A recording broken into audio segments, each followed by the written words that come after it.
everyone, and welcome to National Treasure Hunt, the podcast where the secret lies not only with Charlotte, but also with your co-hosts. I'm Aubrey. And I'm Emily. And welcome to the season finale of National Treasure Hunt. We are wrapping up season 12. Literally insane.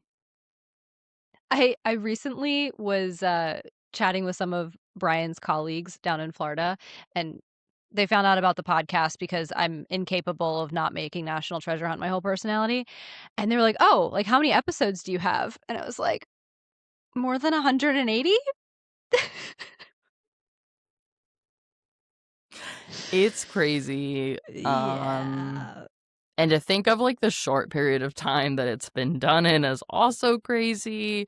Mm-hmm. But Yeah, but we're we're here. glad to be here, y'all. Cheers to that. Cheers to 12 seasons. And you know, one thing that has become one of my favorite parts of National Treasure Hunt is our season finales because we always try to deliver a really fun and interesting interview with an expert associated with a landmark that could be tied to National Treasure. Either they filmed there or it's relevant to the lore of National Treasure. And today's conversation has been in the making for actually a number of months, and I'm so excited, Em, to finally be able to share it with our listeners. Oh my gosh. Y'all, this one is a hoot and a half. It is. It's a great it's a great episode. The Yeah. topic's amazing, but I mean, we can't keep you waiting. And we need to tell you eventually what this episode's about. Yeah. Well, so okay, let's get the business out of the way. And the Mm-hmm. first very important piece of business, of course, is our screams from Parkington Lane. Emily, I need a brief scream from you because we want to get to our interview, but I also need a really good one because this is a season finale episode. Okay, I wasn't flagged about that. I was at a talk for a colleague of mine last week, and at the end of the talk, the person who had introduced them was kind of wrapping up and said, thank you all so much for joining us. And in my head, I heard, like, on a National Treasure Hunt, and when she didn't say it, I was very thrown off. Yeah. So yeah, that's my brief scream. What's your brief scream? My brief scream is on that same visit to see Brian. We were watching a bunch of episodes of The West Wing on Netflix, and Nice. we're just watching some random episode. I couldn't even tell you what episode it was, and Stan was there. Really? Stan, I literally, this is the funny thing too. He comes on screen, and I literally look up, and I'm like, Stan! And Brian was like, what? And I just didn't acknowledge it. We just let it go. Just let it go. That's amazing. Makes me want to watch The West Wing even more. It's a not a bad choice. I rather enjoy it, but we're not talking about the West Wing today. We're talking about National Treasure, and we want to hear your opinions, especially in our impending off season. So, Emily, take it away where they can find us. You can find us on X, Instagram, and YouTube at NT Hunt Podcast. You can also visit us on our website, nthuntpodcast.com. And don't forget, you guys, that even though our 12th season is wrapping up right here and right now, there are plenty of ways for you to stay engaged with National Treasure Hunt in our off season. We actually have 3 events coming up very, very soon where you can come meet us and engage with us in person. The first one is our Heist Night event at the Westport Museum in Westport, Connecticut on May 16th. Then we have Heist Night at the Houston Museum of Natural Science in Houston, Texas on May 21st. And then our third Heist Night is at the Congressional Cemetery in Washington, D.C. on May 23rd. And you can get your tickets to any and all of those events at the link in our show notes today. We better see you there. Yes, come out and see us, y'all. Okay. So this brings us to the main course, if you will, for this episode today. The further we get into National Treasure Hunt, the harder and harder it is to figure out the best interviews to bring you because we're like slowly working our way through the National Treasure relevant landmarks. But today's interview is a unique combination of a site that you can actually see in National Treasure, albeit briefly, but also one whose entire ethos is central to the core of National Treasure. So today, we are talking all things Freemasonry with a local Philadelphia area Freemason, as well as a representative from the Masonic Temple in Philadelphia, which you can see the temple on National Treasure. Yeah, it's quick, Mhm, but you can mhm. see it. We are not lying. No. So, we will talk about this in the interview, of course, but if you're familiar with National Treasure's Philadelphia Foot Chase, when Abigail and Riley are on their portion of their, hasty jaunt through the streets of the city of brotherly love, they do pass directly by the Masonic Temple as they are running towards City Hall. So if you know to look for it, you will see it.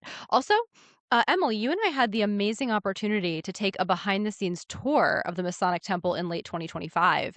Um, for our listeners who follow us on social media, you might have seen, I think it was around November-ish, we were hinting at being in Philadelphia and not being able to tell you why.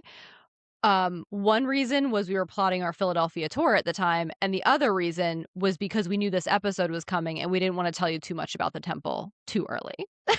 Yeah, Mhm, but yeah, we got to go and do a really fun tour of the temple.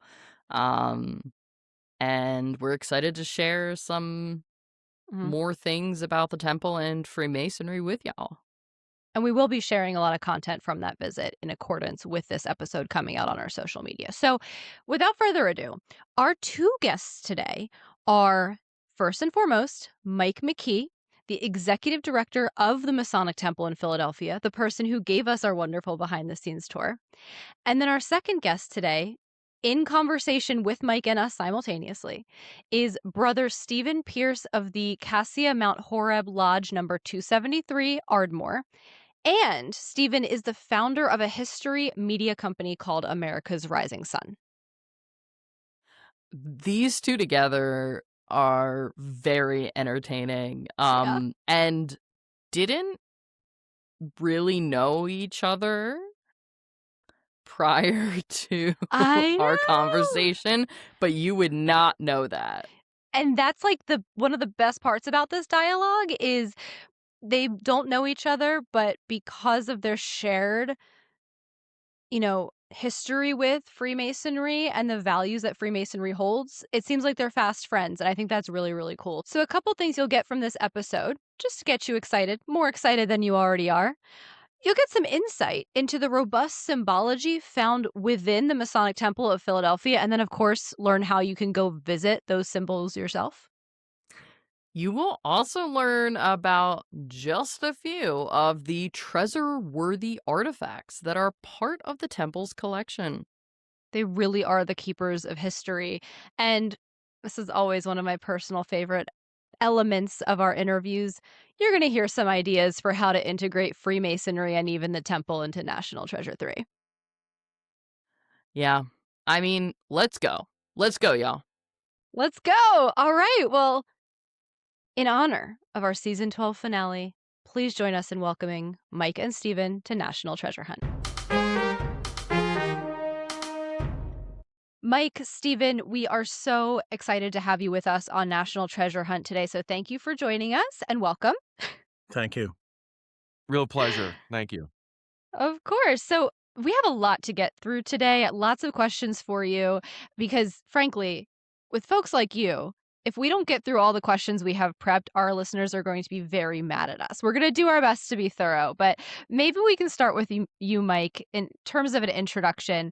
Maybe you could start by just introducing yourself, your background, and your role at the Masonic Temple in Philadelphia. Sure. My name is Mike McKee. I am a Freemason. I'm the executive director of the Masonic Library and Museum of Pennsylvania. The building itself is beautiful. We consider it the flagship of Freemasonry in America. I have served in many roles in the Masonic fraternity. Most notably, I am a 33rd degree Mason, also a Knight of Your Cross of Honor. Some may know what that means. Some may not know what it means. It just means I've held leadership roles in many areas, and people thought enough of me to give me these honors. I'm pretty well versed in Masonic things, but the more I learn, the more I realize that I really don't know much. That's why I have to rely on people like Steven to keep me in line. So I If we're doing that, we're in big trouble. we go down together. But I've been a Mason for about 25 years. Sort of areas of specialty here within the building are tracking down all the unique symbols in the building, because everything in this building has its meaning. So, in the interest of time, I won't go into too many of them, but, we've talked about a couple of things, and I think we're going to talk about some later. But I'm open to any Yeah. questions about that I can answer. Very cool. Thanks so much, Mike. And Stephen, apparently we have a lot to talk to you about in terms of Freemason lore that Mike is going to be learning from you as well. But I understand that National Treasure had a role in introducing you to Freemasonry. So, could you tell us a little bit about that as well as your background and interest as a historian?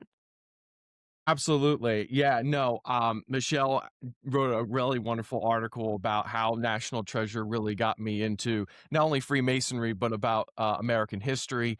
I'm a tour guide in the city of Philadelphia. My company is called America's Rising Sun Tours.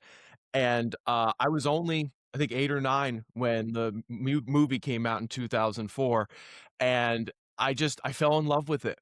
There was just so much different aspects of not just Freemasonry, but, like, I even though they get a lot of the history wrong, it just I love how it just makes you think, and even the things that they get wrong, you try to kinda correct, if that makes any sense whatsoever. But after I saw the movie in 2004, I went to the Grand Lodge for an amazing tour, that I got from, he just passed away, I think it's Brother John Mintor, and his tour blew my socks off. I mean, it was fantastic, and, I was fascinated ever since, but I'm a relatively new Mason. I was like, after COVID, I was thinking to myself, "I think I'd like to finally join." And in 2023, I joined my local lodge called Cassia Mount Horeb Lodge 273, and in Ardmore, Pennsylvania. It's actually the second largest lodge building, probably in the state of Pennsylvania. Not the temple, but the lodge itself. Really old building. I think it's from 1906. I got to go back, but yeah, pretty great structure. And yeah, no, National Treasure definitely piqued my interest in American history and Freemasonry, even though the Grand Lodge is only there for a short amount of time in the film. But yeah, no, I love what I do. I love giving tours throughout the entire city of Philadelphia. This is a great place for history, and it's a great place for Freemasonry as well. So Amazing. Thank you guys so much for introducing yourselves to our audience here. Now, speaking of the Masonic Temple in Philadelphia, Mike, I know that we could all talk for hours about all of the cool stuff there. Would you be able to give us kind of just a brief introduction to the history and the mission of the Masonic Temple of Philadelphia? Sure. It wasn't our first temple. Our first temple was the Tun Tavern. This building took 5 years to construct. We broke ground in 1868. We completed in 1873, and it took another 30 years to finish the interior design. It is overwhelmingly layered with symbolism, which is exciting. Um, the architect was James Windrum. He was only 27 years old.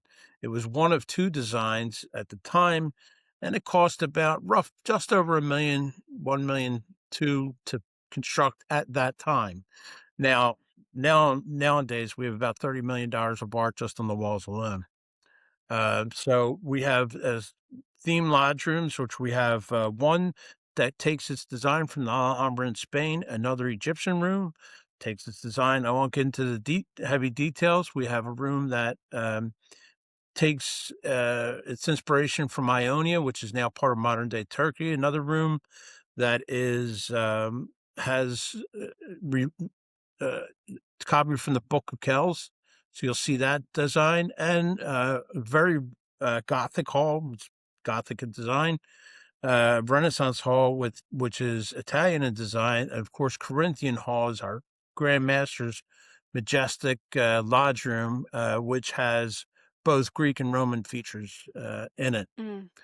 So that's sort of in a nutshell. I mean, we have everything. I don't want to brag, but the floor I walk on is about 110 million years old because we have these ammonite sea creatures, prehistoric sea creatures embedded in the tile. So I usually tell my museum friends down here I leave the story at that because there are amazing museums here. But that's sort of in a nutshell what we have here.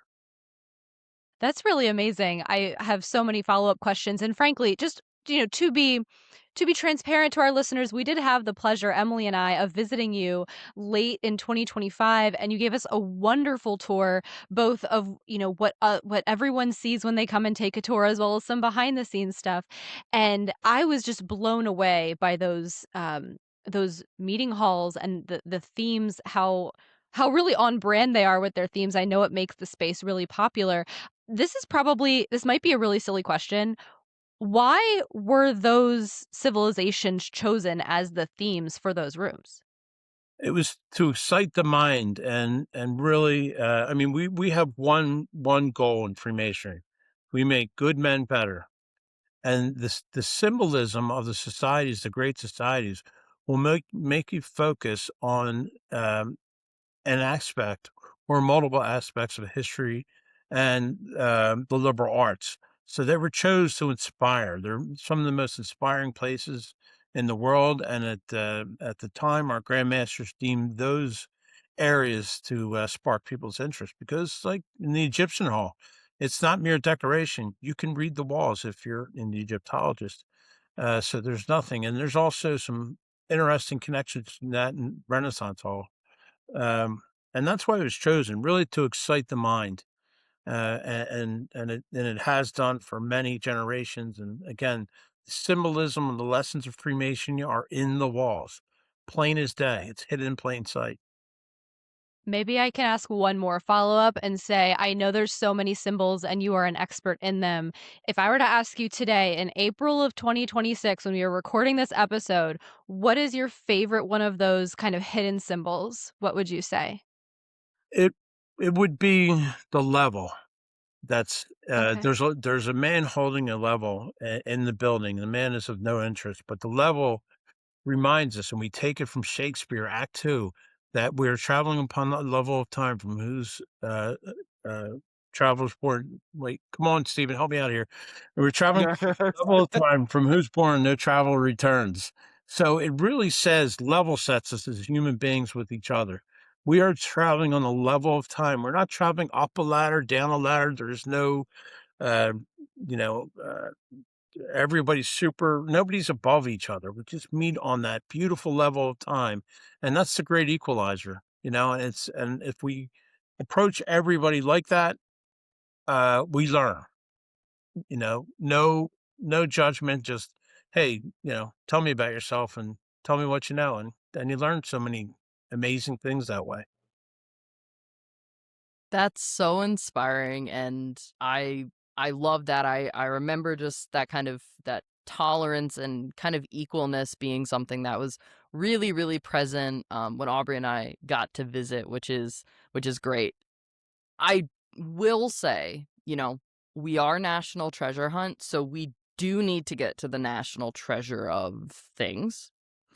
Um, so during National Treasure's Philadelphia Foot Chase, Abigail and Riley both run past the Masonic Temple as they head towards City Hall. Do the visitors that come into the temple ever mention National Treasure when they're taking a tour? It's mentioned a little bit. What happens, I think, is as with many people, I find out when I do post tour talks, they come in with a series of questions and they are overwhelmed by the building and kind of forget what they wanted to talk about.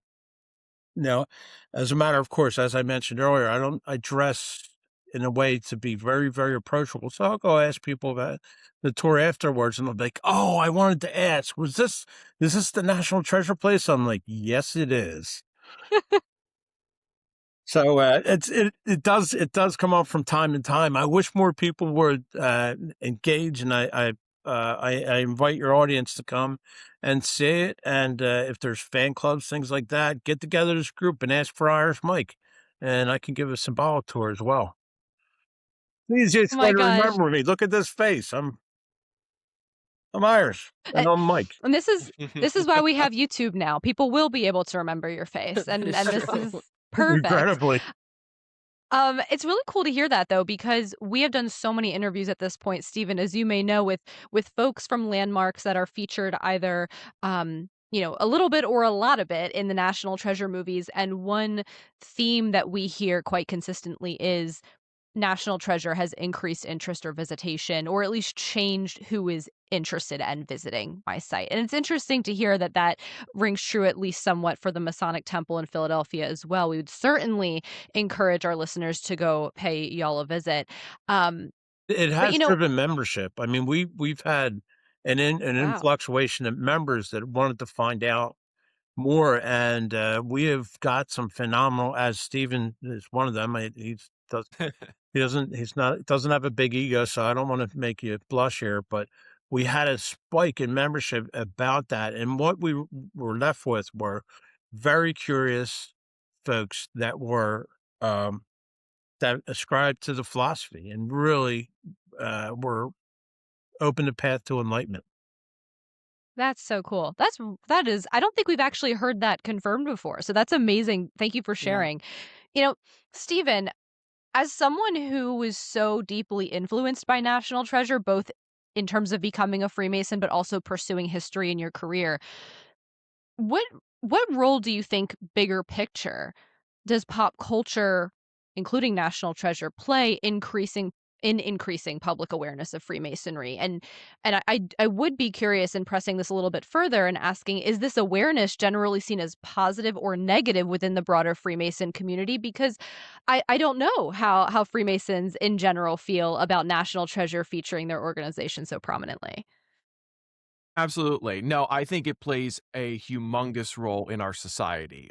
Today, especially with the booming of, different social media, like what you guys are doing on different platforms, any sort of media that can kind of go out to the public is huge.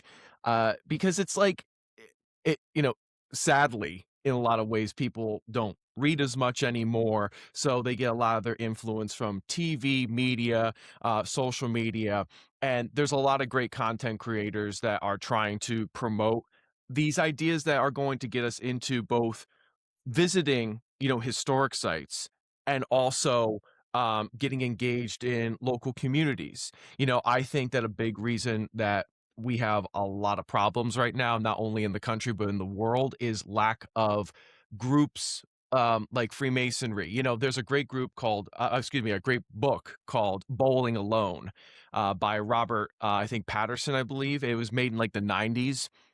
And it was basically about how um, there is the beginning of kind of like what we know as the loneliness epidemic throughout the country is happening because groups like the Freemasons, bowling clubs, other groups that build a sense of community are starting to die in this country. And I think that it's group like, and that's why I joined the Freemasons after COVID, because I wanted to see if I could be part of a broader community, and it has led me to doing so many great different pieces with my brothers and my work, but I had to go and find that on my own.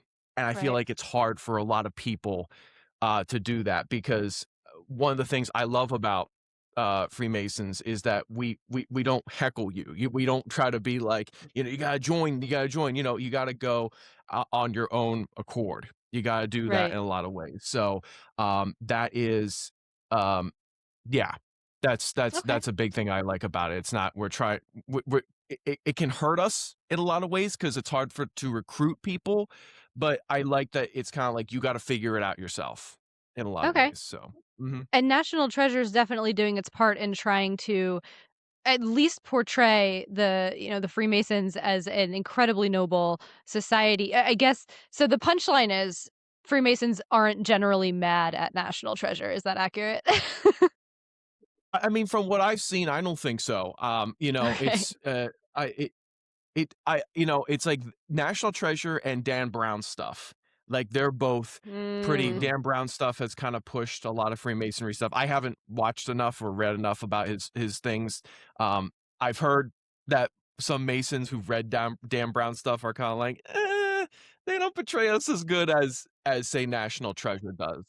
I think and recently with the new, and I don't know how you guys feel about the Disney Plus series that came out, you know, but I saw, and they had the Grand Lodge of Louisiana, I believe, in that, and that was pretty good.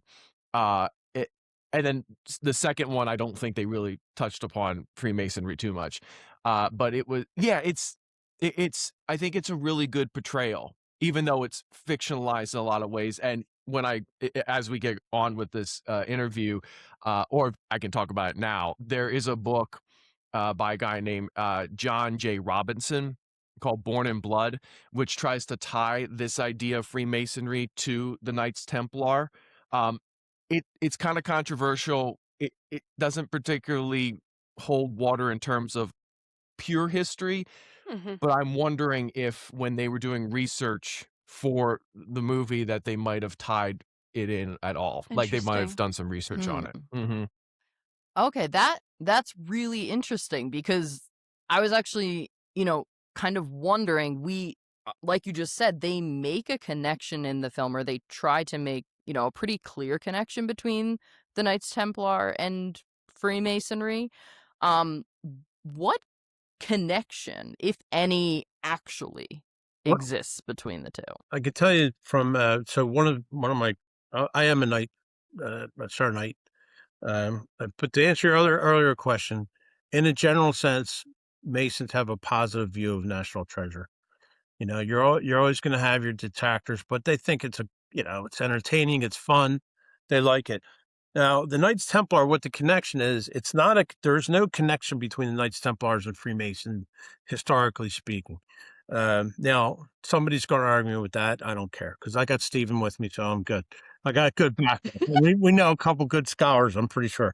But what the connection of the Knights Templar actually comes down to a man named a knight, the last Grand Master of the Knight Templar, named Jacques de Molay. Jacques de Molay was burned at the stake, and as he was burning, he cursed the Pope and he cursed the King, and within a year they were both dead. The curse came true. So, what the lesson in all that boiled down is, you never want to let your brother down. The loyalty to each other was so strong, and it was really based on a moral obligation to each other. In the same vein, both myself and Stephen, we don't hang out together, but I'm morally obligated to my brother because we believe in the same values. So it cuts away all the really minutia of getting to know each other and feeling comfortable. Am I allowed to say that I believe in God? Am I allowed to have are we allowed to have peaceful discourse? Well, yeah, we allow those things, and it's that's the beauty of it, and that's the Knights Templar tie. Now, what Mm. they do now is chivalry, and they have a Knights Templar Eye Foundation, so they have a charity that goes with them, but they take the pomp and circumstance, which is beautiful when you see it. Who doesn't like cross swords and fluffy hats?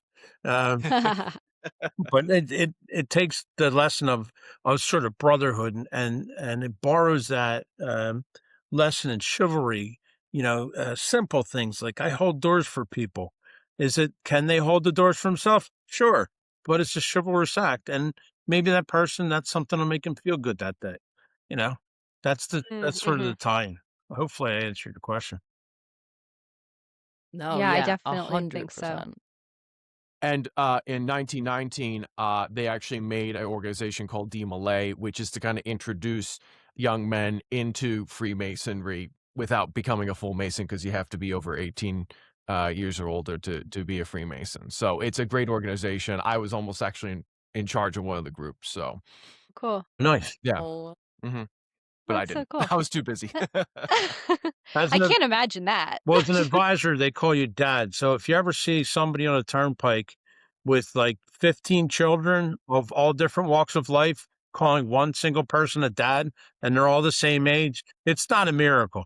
That's what they call us, because originally when it was founded, it was to make up for not having, I think after World War II, right, Stephen? Not Yes, correct. losing parents, losing that father figure. So they came up with this organization, DeMolay, to sort of serve as surrogate fathers. So good men, the Masons, served as surrogate fathers for many young men who lost their, father. Yeah, Wow. it was made actually in, Kansas City, I believe. Frank Sherman Land, his name was, and he was seeing all these orphans, from all the men that fathers that were lost during World War One. So he wanted to make this organization to give him a kind of father figure. Very noble. There's a great biography about him called Hi Dad.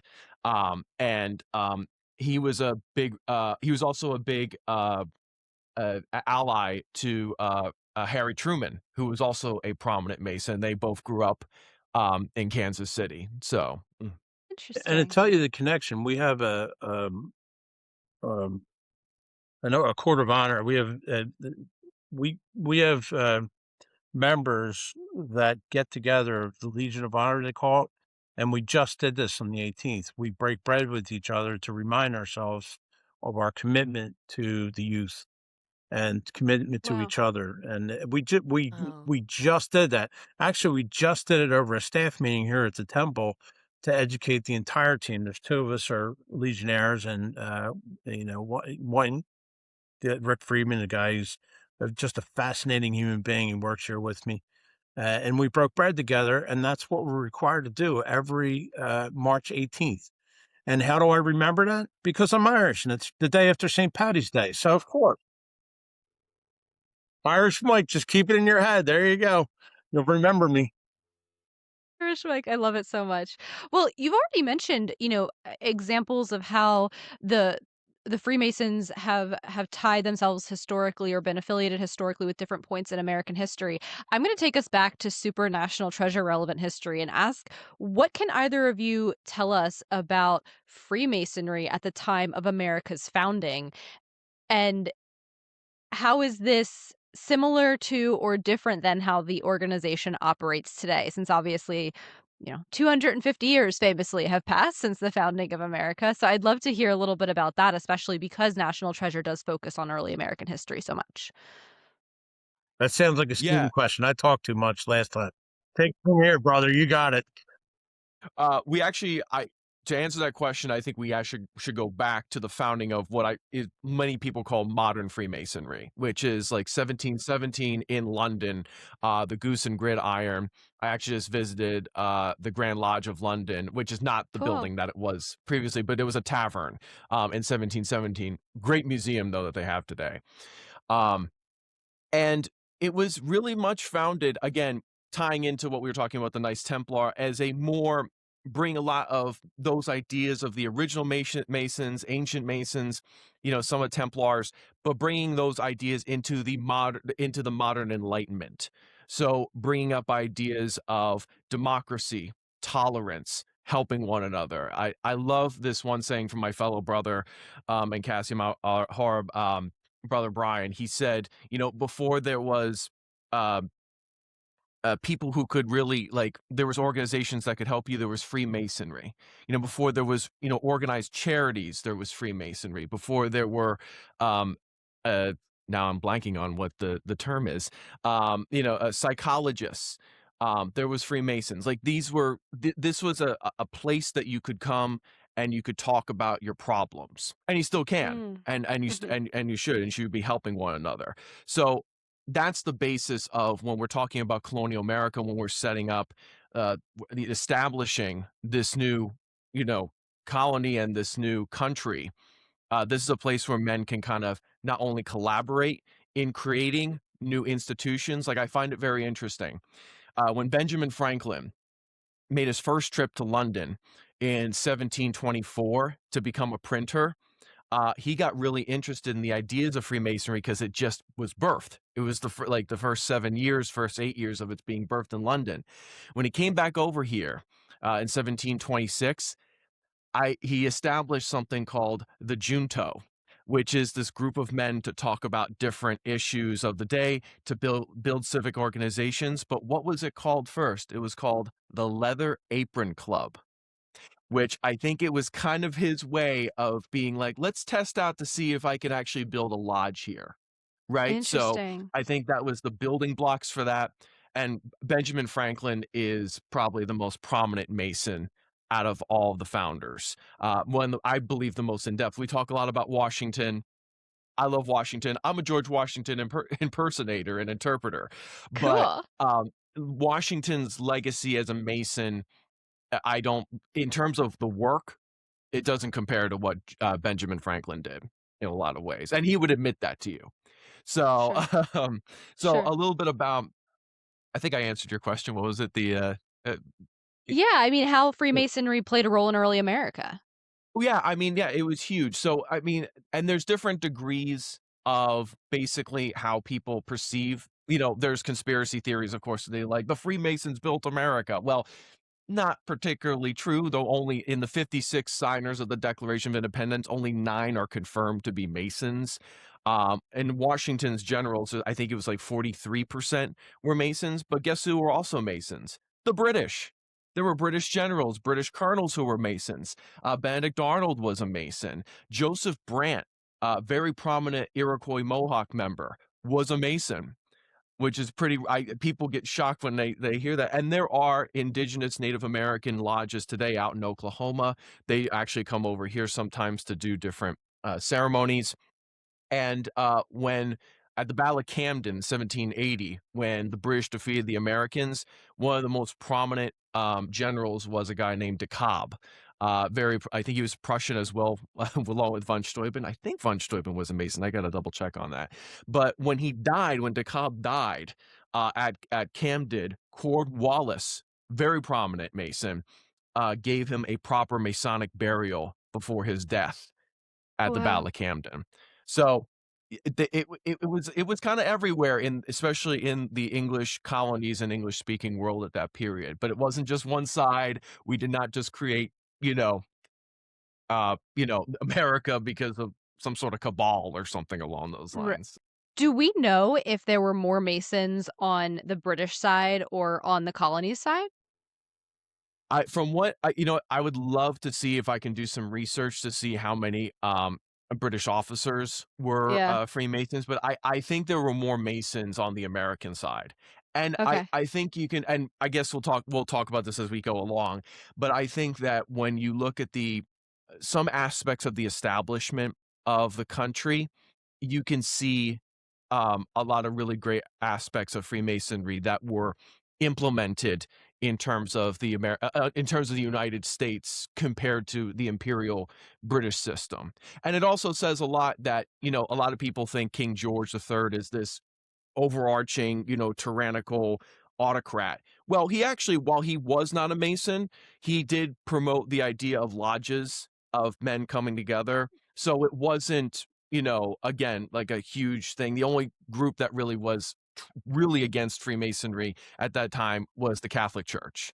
And that there's this big tension with that, which is very fascinating because the beginning of that movie, they talk about Charles Char Carroll, Charles who is Carroll a of Catholic. Carrollton. Yeah, exactly. So we can talk about that too. But yeah, that's kind of like what I perceive to be Freemasonry in the early American Republic. Important cornerstone, but not the end all be all of the creation of the country.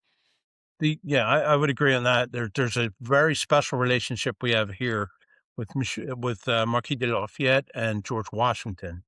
There's a beautiful story with them, and in our collection we have letters from Washington, who at the time when we had the 13 colonies, when he finished his term as president, the Grand Master of Pennsylvania had asked George Washington if he would become the provisional Grand Master for the colonies. Now think about this: states' rights, right? I can't speak for George's most with our president's motives. However, if he'd said yes, we would have one Grand Master for the United States, and it would be horrible. Because we don't like the New Jersey Devils here in Philadelphia. We like the Philadelphia Flyers.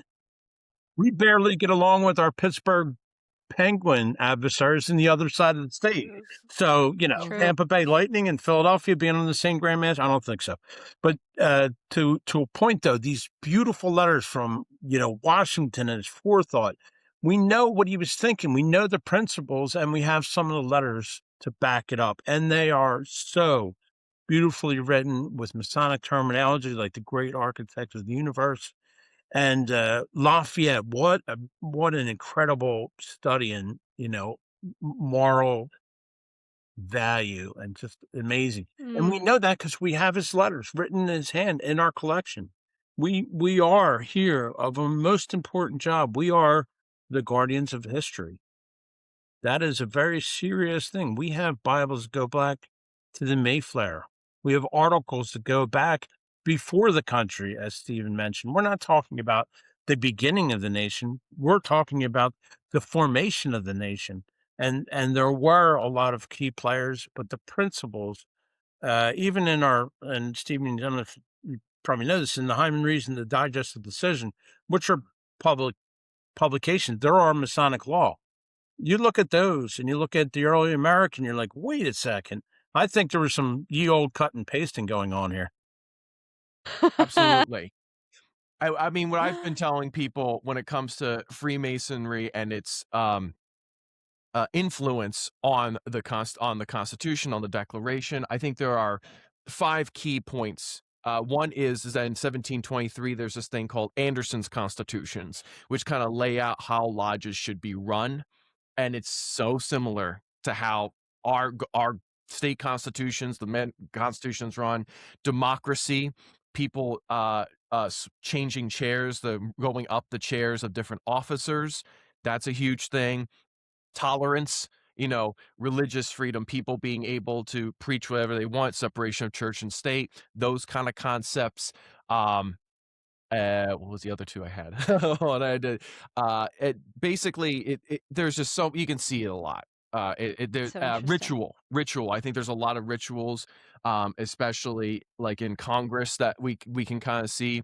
But yeah, no, those are really key aspects in a lot of ways. Wow.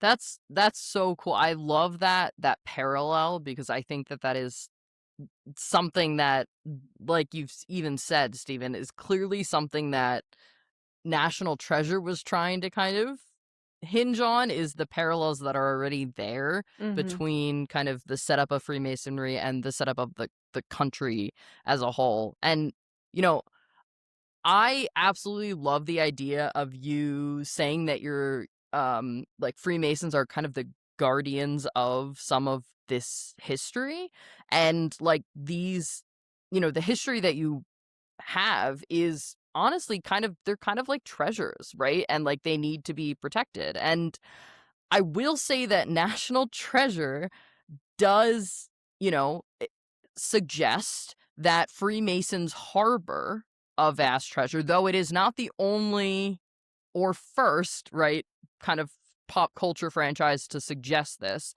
Whether it's monetary or cultural, where do you think that this rumor came from? What? You mean the physical treasure or the or just the well no I totally Just the think treasure idea. I think the whole movie, frankly, and like we were talking about how much I believe it respects Freemasonry, is that frankly, like it's all about, isn't there, I can't remember now in the movie, isn't there a part where Benjamin's grandfather says to him that the treasure is bigger than just the physical treasure? There's Pretty aspects to much. that, and that is, yeah, he talks about that throughout the entire film, and that I'm kind of like, that's Freemasonry. Like it's like that's Mm. it's bigger than something physical. It's supposed to be, again, helping one another. It's supposed to be um greater ideas, like that's the treasure.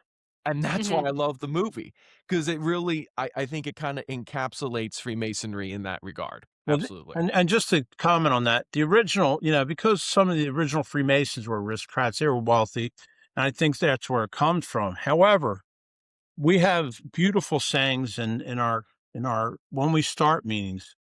It says things like wisdom seeks a secret shade and lonely cell designed for contemplation. There enthroned she sits, delivering her sacred oracles. Oracles. There we are to seek her and pursue the true bliss. Though the passage is difficult, the further you trace it, the easier it becomes. What does that mean in modern terms? It's an allegory hidden in plain sight. Introspection is the most rewarding. Now, people say, think about people who meditate, think about the monks, think about every religion. the commonalities among people. Think about manifestation. Think about all those things, these introspective ideas. The treasure, the true treasure, is within. Now, if you want to, you can go down many, many paths of enlightenment to this, but think about it. People say, well, positive mental attitude, manifest things. You make your own destiny. How do you do that? You don't do that by outward things. You do that by coming all the way around and in. And both Stephen and I are aware of the symbolism within that reminds us constantly, like introspection. The greatest thing, I mean, one of the greatest things about our meetings, we do not talk about religion, we don't talk about politics, and we don't come under the influence of alcohol or drugs or anything. Except for string beans and rubber chicken. We come under the influence of definitely those. But what happens is we face each other in our meetings. It's designed in every way to make you see your brother as a human being before you know anything about his religion, politics, or other things. You can't be free as a society discussing. We have this thing called peaceful discourse. I don't have this exact same philosophy as all my brothers, but they're all good men.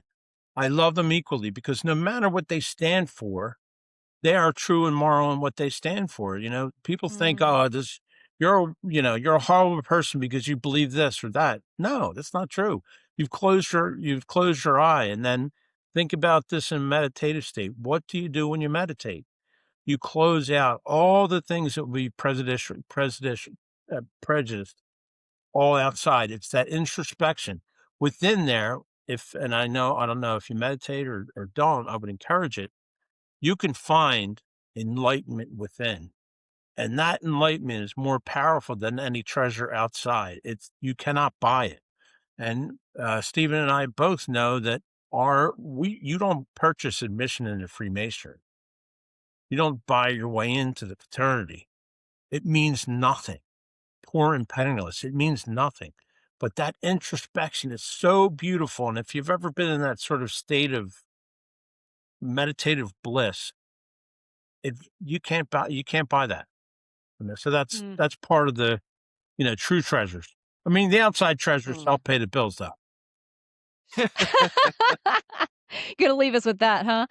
Okay, so well, we've clearly learned quite a bit about the values of Freemasons today, and who Freemasons are as people and what they believe in. So, Stephen, one thing that we actually have a whole episode, or at least part of an episode, debating whether or not we think Ben Gates is himself a Freemason, and or his father, frankly, because it's never explicitly stated. So based on what we see in the movie and your understanding of Freemasonry and your fandom of National Treasure, do you think Ben Gates and or Patrick Gates are Freemasons, and why or why not? I think I'm going to give a political answer in which I think that No. I think someone within the Gates family was probably a Freemason. I don't know who. I don't think it's Ben, only because he interacts with who's Harvey Keitel's character again? Agent Sadusky? Agent Sadusky, and he's a Mason, and they're kind of like when they interact with each other, it's like there's like Sadusky's kind of like talking to him like as like I know what you're Mm. talking about, but they have a connection, but I don't know if it's fully there. So but who knows? Patrick might have, the grandfather might Yeah. have been. I think someone definitely in the line definitely was. Yeah. Can I ask a follow-up to that? So is the idea of kind of the perspective that you're bringing to Ben and Sadusky and their dynamic, right? And I guess to also help us understand more about what it means to be a Freemason, is the idea that like there's almost too much animosity in the way that they interact with each other sometimes, or kind of what can you elaborate on what you mean about their interactions that kind of suggests that I Ben think might there not be because of that? I think there was animosity to I mean to have a story for this movie, you had to have Yeah. the bad guy being chased, or being framed, I should say. Mhm. Would Sadusky have what I do like is that I guess what's very Freemasonry of Sandusky is that he doesn't just um, he doesn't just trust Ben just because if he was a perceived Freemason, like to like not catch him because that if someone does something bad within Freemason, we don't automatically be like brother, you're fine because you're a Freemason. Like we don't do that. That's Sure. like Absolutely not. we follow the laws and we also tell them you're on the wrong path here. Like Right. we try to bring them back a little bit. So that's the one aspect of the tension between them that I'm kind of like, but at the end there is kind of that reconciliation. So Yeah. I'm Mm. not. That's why I'm not totally shutting that door, if that Sure. makes any Sure. sense on that connection. So Mhm. it's a possibility, but I just also think Ben's kind of like, I don't know, like his idea of not being certain about those clues, like in the beginning. You know what I'm saying? Like he kind of has to like, oh, and then there's this, like like tying it to the Freemasons. If he was a Mason, he would have put the pieces together a Oh, little bit earlier, I think. Yeah, we would never, interesting. Stephen and I would never talk to each other and say, you know what I mean? That's almost Mighty Python. Nudge, nudge, wink, wink. Exactly. We wouldn't say that. We would just have a normal conversation. And by our conversation, we would know each other. And you wouldn't say, Okay. by the way, do you remember when we were, at that thing doing that Yeah, ritual? exactly. No. Like, You know, so, yeah, yeah, when we were sacrificing the calf in the middle of the yeah. in the middle of the town square, and yeah, exactly. Yeah, no, Helen no. Moon, I Okay. remember like it was yesterday. Yeah, and that's what I love about it's bigger than a moment, right? It's bigger than Right. just one moment. I mean, there are moments that are great, but it's bigger than that. Yeah, Mm. So absolutely. let me Mhm. ask the second part of this question, which is again based on what we see in the movie. Do you think Agent Sadusky represents the Freemasons well? Yes, absolutely. I think he does a great job at being a fellow brother in that, which is pretty remarkable because I don't believe Harvey Keitel is a Freemason. I don't know if he talked to certain people. There is a guy within my lodge who reminds me so much of him. Oh, It's that's so funny. hilarious. He looks like Harvey Keitel, but I am just like, oh my gosh, amazing. No, it's just like I love the calmness. I love the confidence that he brings, but also being open at the end, to Ben and Mm. listening to the story. Like that to me is very much being a good Freemason is listening to other people, being a great listener, hearing different perspectives, and then making a solid judgment at the end. I love that. I think he actually kind of makes the movie in terms of that connection. I think a lot of Masons, especially a lot of older Masons, would have saw that character and would have been like, that's the kind of brother I would want in my lodge. Wow.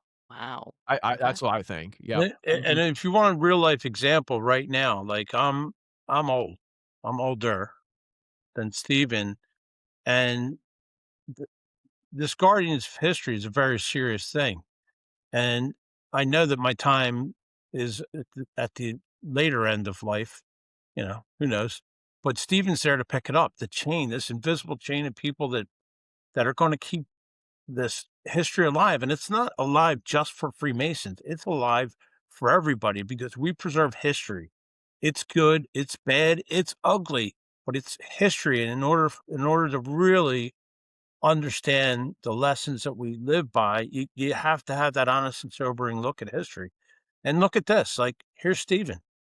I'm at, one end of the spectrum, and Stephen's at the other end of the spectrum, and quite frankly, amazing.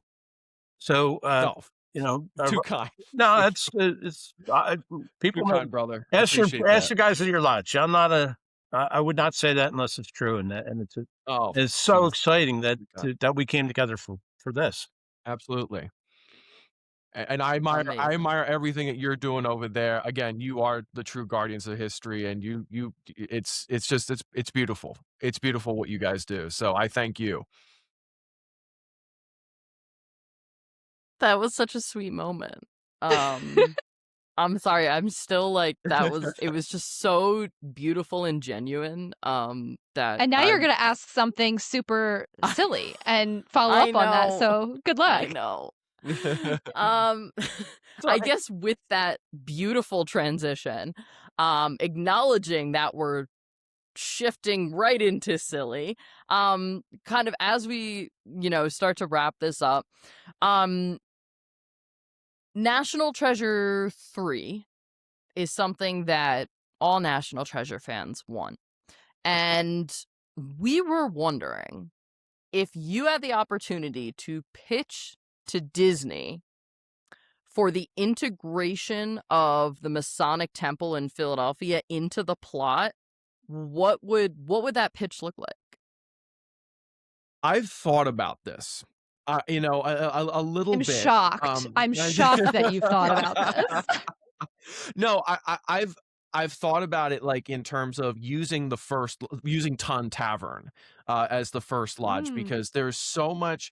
I feel like Ton Tavern today is mostly associated with the Marines because it was founded as the Marine Corps was founded in Ton Tavern. Samuel Nicholas, the first quote unquote commandant of the Marines, was a Freemason and founded it there. And I wouldn't say that's a coincidence either in terms of getting a lot of recruits.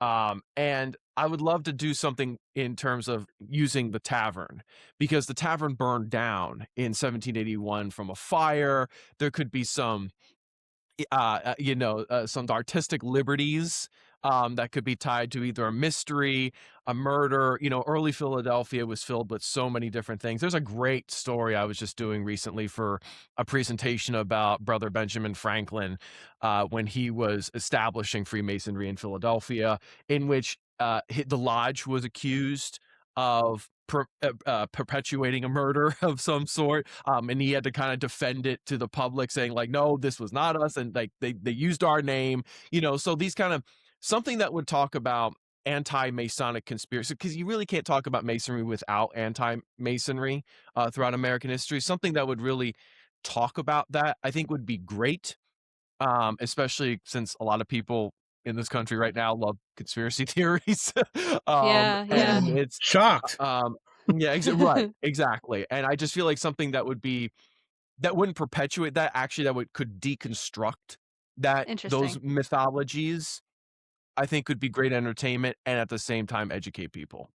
Not for nothing, and Mike, I'll ask you in a second if you have other thoughts on this, but this when people give us these ideas, my brain starts, the wheels Yeah, start turning. that's what you're seeing. I'm like, Aubrey just got real focused Well, and okay, because there's certain motifs that show up in any piece of national treasure, and an important one that shows up in both movies is at least one point at which the protagonist, Ben, has to demonstrate his historical prowess by understanding something about history and interpreting a clue correctly, whereas his adversary needs to prove they don't have that historical knowledge, so they interpret it wrong. In the first movie, we see that when Ben knows to go to Independence Hall, Ian goes to the Liberty Bell. And in the second movie, we have that when Ben goes to the Statue of Liberty in Paris and Mitch Wilkinson goes to the one in New York. So it would be a very simple way of integrating that same principle where Ben knows he has to go to the original kind of temple, Grand Lodge.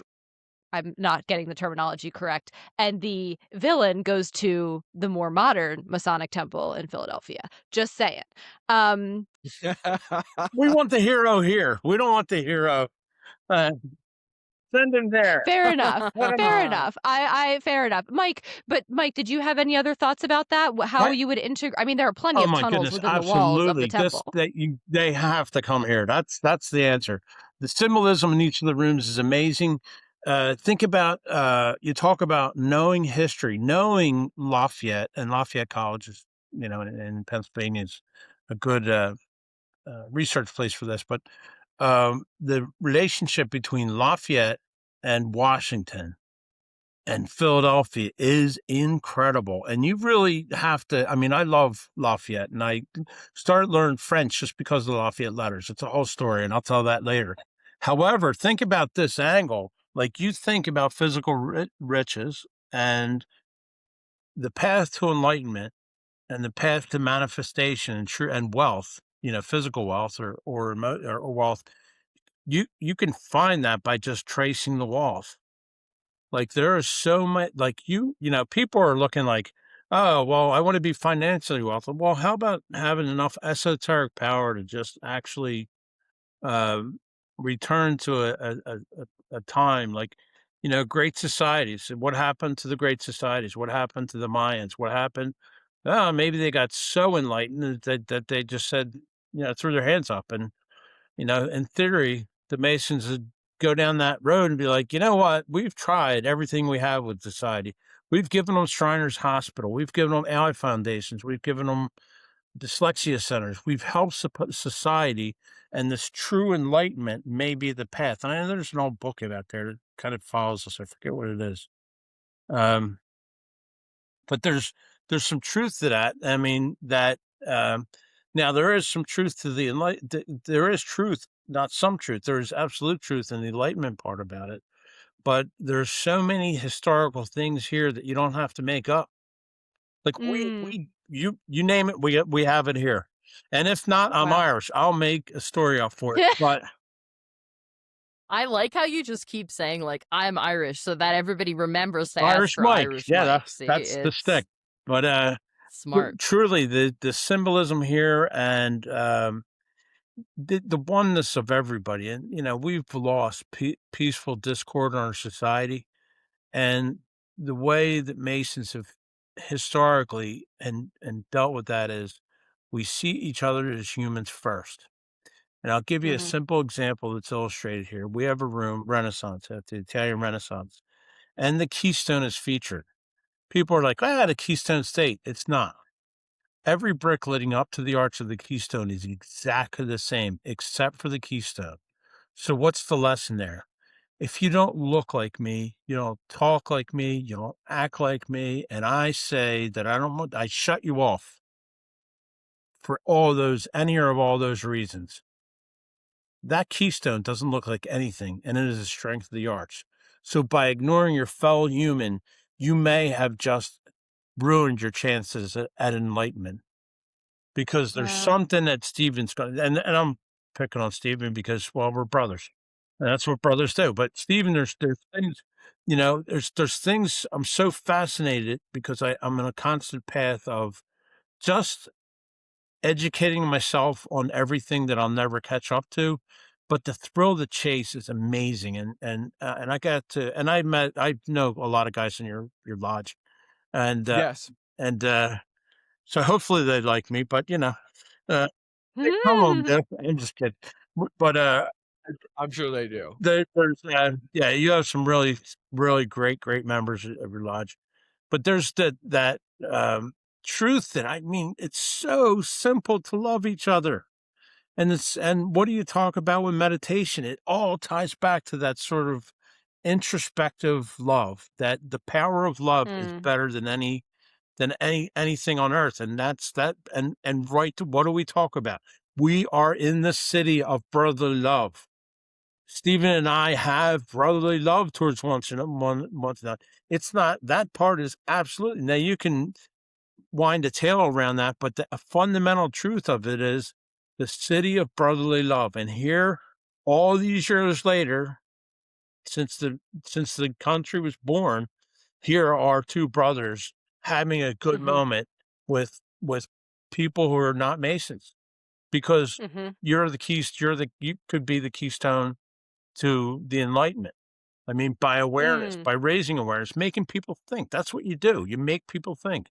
Conspiracy theories are fun, but they do make people think, and in it, they learn, if they're sincere, they learn something along the way.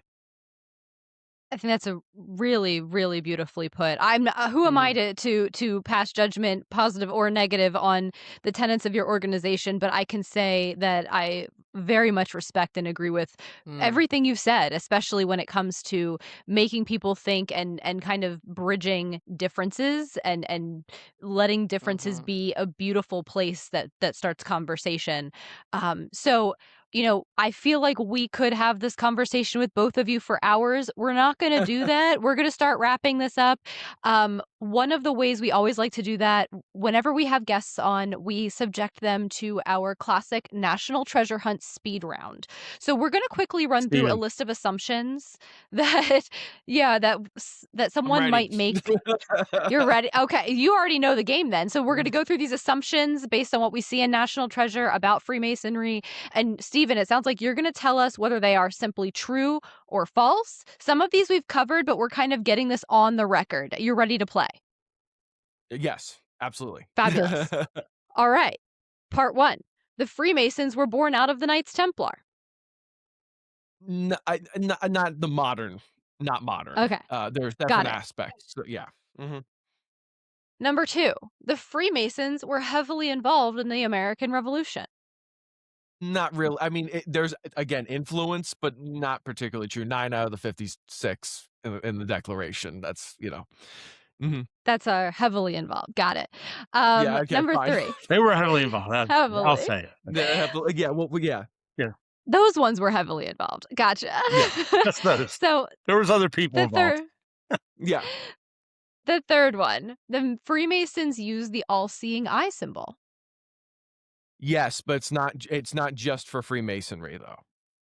It's been around for a while, but it really started in the 18th century. Someone said it came up in the Gentleman's Magazine at one point, and that's why they got it on the Great Seal, which only Wow. one Freemason was on the committee for. There were 3 committees. The only Mason that was on 3 of them was Benjamin Franklin. Okay, wonderful. How about this one? The Freemasons used the unfinished pyramid symbol. Not really. I mean, they some lodges probably do, but that's not as universal as the all-seeing eye or the square and compass. Got so it. yeah. Becoming a 33rd degree Master Mason is a high honor within Freemasonry. It's a high honor, but it doesn't mean that you're better than one brother or the other, and I'm sure Michael would attest to that Yeah, as well. it is. And it's a It's essentially it is a high honor, but you're not anything better than a 3rd degree Mason. And when you become a 33rd, you commit that you will redouble your efforts to be a servant to your brothers and be servants to society. So it's not anybody who thinks it's a big deal, it is a very nice thing, but it does not mean anything within the fraternity other than I'm an old guy and you can ask me some questions. Okay. 2 more speed round questions.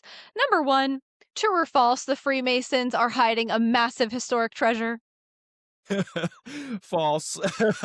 As I tell people all the time, we are pretty good at keeping secrets, but sometimes we can barely get a dinner together. So no, we're not. They're not hiding a massive treasure. The treasure again is inside you and with your brothers as well.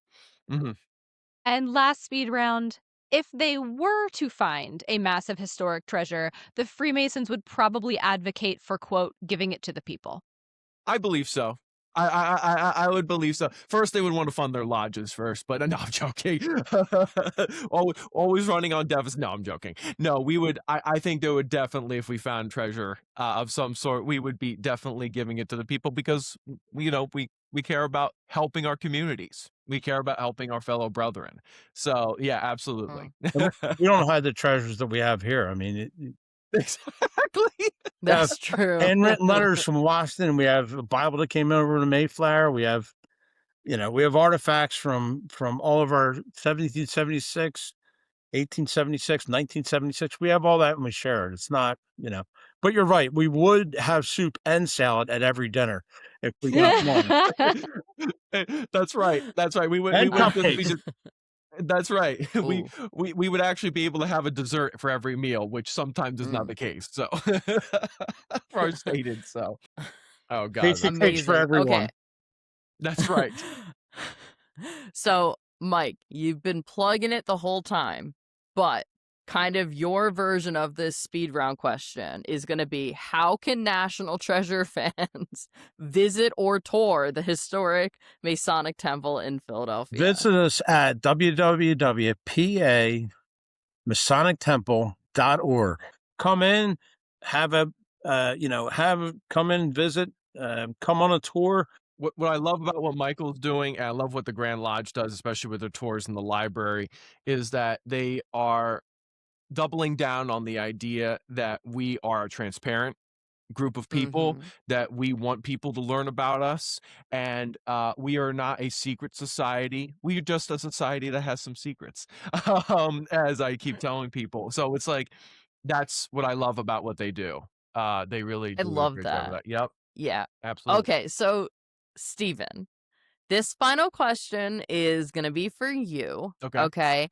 And from your perspective, we want to know, what do you hope that viewers of National Treasure take away from the films regarding the culture or the history of Freemasonry?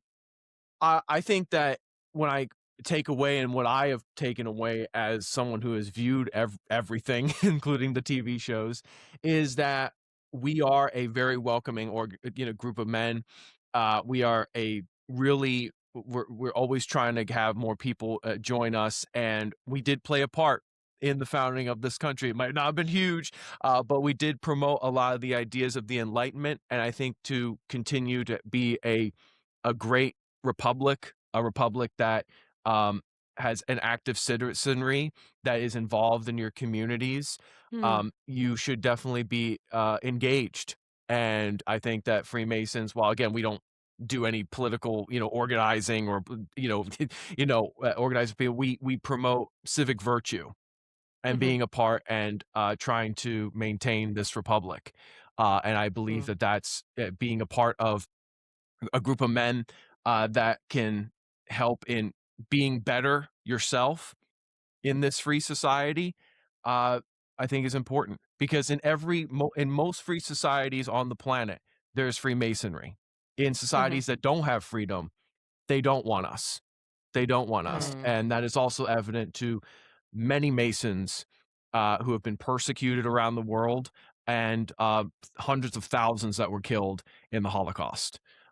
So that's what I say that National Treasure has done in promoting the idea of Freemasons of and that's why I think we should continue promoting it and being in in these lodges. So Stephen, Amazing. Mike, this was such a fascinating conversation. We thank you both so much for your time and for sharing a little bit of a hint, a little insight into the society that is the Freemasons through the lens of National Treasure. We really appreciated having you.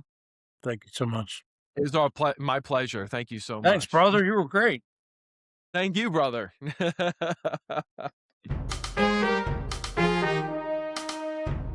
A hoot and a holler indeed, Emily. I think when you described this interview in our intro today, you really hit the nail on the head with that one. I mean, it I swear, and it's gonna get old. I say this every time. We always think that these end of season interviews cannot be topped. And this was so fantastic. The time we had with them absolutely flew by. Yeah. And we really hope that you all enjoyed it as well. But Aubrey, what was your favorite part from this? Ooh, if I have to pick one, something that really stood out to me, perhaps because it was sort of followed up on conversations that you and I have had on the pod before, is being able to ask Steven about Ben and Sadusky in the context of the Freemasonry organization. And so I thought it was really interesting that Steven thought Ben probably wasn't a Freemason, and on top of that, that Sadusky was actually an exceptional representation of one. That was so cool to hear because Yeah. it's just not, I don't think it's what either of us anticipated. And so it's really interesting to get that different reference point. And a really informed perspective, right? Because we can go and do as much research as we can online and with different sources and come up with our own assessments, but hearing it from someone who is very studied and practiced in Freemasonry makes it feel that much more, like, legit, I guess. How about you? What stood out to you from the convo? I think for me, it was all the little moments of just hearing Stephen and Mike talk about the values Mhm. that Freemasons hold. Mhm. Um, because it, as I mentioned in the intro, like they didn't know each other. Yeah. before this, it wasn't rehearsed. Nothing that they said with each other was like they had agreed on these were going to be the talking points. Right. They were just genuine, earnest kind of ideas about what it is to be a Freemason and what it means to be kind of like an upstanding person Yeah. in society, and like how that can change things for the better. It was very wholesome, and I really, really enjoyed it. Awesome. Well, we hope you all did too.